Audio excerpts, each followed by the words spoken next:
When did you start like regularly smoking weed? Since I was like 10 years old.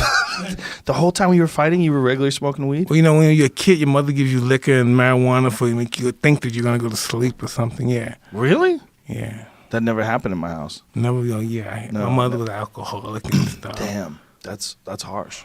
Liquor and marijuana. See if you go to sleep. Yeah. It didn't work. I don't think so. I don't think so. Do you what benefits do you get out of marijuana? Like, what does it do for you? Hey man, if I didn't, I'd have a bad day. Yeah, I'm a really moody guy without it, and it just smooths me out. As soon as I take it, I'm a whole different person. I'm really on top of my game. I'm balling. Yeah, I feel the same way sometimes. It makes me nicer. Yeah. Yeah, calms me down. Do you smoke? And I like who I am when I smoke. You know what I mean? When I weed, I don't sometimes like who I am sometimes. That's just the real sometimes. Yeah. I don't like that guy. I want to get away from that guy.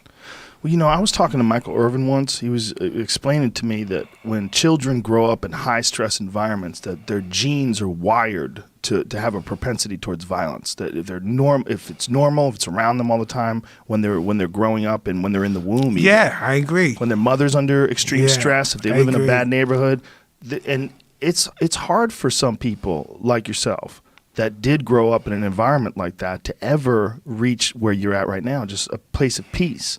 And if you can do that through marijuana or whatever it is, yoga, meditation, whatever you do to get there, like, we should be happy that you can get there. That's what we want. Listen, I'm so grateful that I embarked on this. You know, I've never been a person to this at this magnitude, at this kind of relaxation, or just enjoying my time with you. I was very uptight.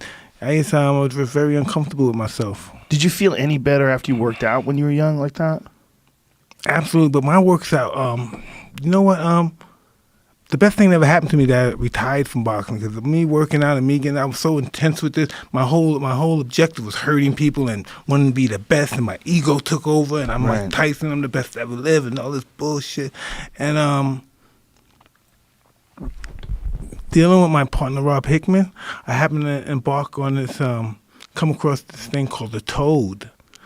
Are you familiar with the Toad? Yeah, what you're talking about is 5-methoxy-dimethyltryptamine. Oh, that's it right there. Yeah. Yeah. And I came across that, and I smoked this I don't know, this medicine, drug, whatever you want to call it, and stuff. And I've never been the same. I look at life different. I look at people differently, and the experience I can't even express. Really, it's almost like dying and being reborn. Yeah, I had the exact same experience. That's what it felt like to me too. Like you stop existing. The 5-methoxys, there's two. Tell me, what's the deal with that? What the hell's going on here? 5-methoxy is produced by your brain, but what it is it's DMT with an oxygen molecule attached to it. So regular DMT is N-dimethyltryptamine, and then 5-methoxy-dimethyltryptamine is DMT with like there's a very subtle change to the molecule, and that subtle change, for some reason, takes away the visuals. You've done regular DMT too, right? Yes. Regular DMT is rich with visuals, very strange, bright, colorful, impossible to describe visuals. It's inconceivable. Inconceivable is the best way to put it. Yeah, inconceivable. Yeah. But I try to explain it to some people, my wives, and I don't have the words to explain it. That's exactly what I always say. I've done a terrible job explaining it to everybody. Every time I've tried, it just doesn't work. But all those things, they give you perspective. It's almost like you're dying. You're submissive, you're humble, you know what I mean, you're vulnerable, but you're invincible still in all. You know, it's just that weird feeling. But you feel like you're part of the universe. When you're separate from your ego, you realize this whole thing, you're a part of this whole thing, and this whole thing is unstoppable. It's a gigantic, huge, all-encompassing, almost like a living thing. Life. You know, Joan, this is what I also realized, too, after going through that experience. You realize how insignificant you are sometimes without your ego. Yes. You know, you realize, wow, you're not really much that you really thought you were. Yeah, you are and you aren't. Obviously, you are in everyday life. I mean, you go places, you have a dramatic effect on people. You mean a lot. You mean a lot to those people that you run into. You mean a lot to the people that you love and that love you.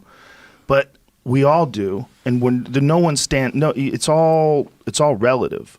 No one is irreplaceable, but everyone is special to someone or something, and at least to themselves.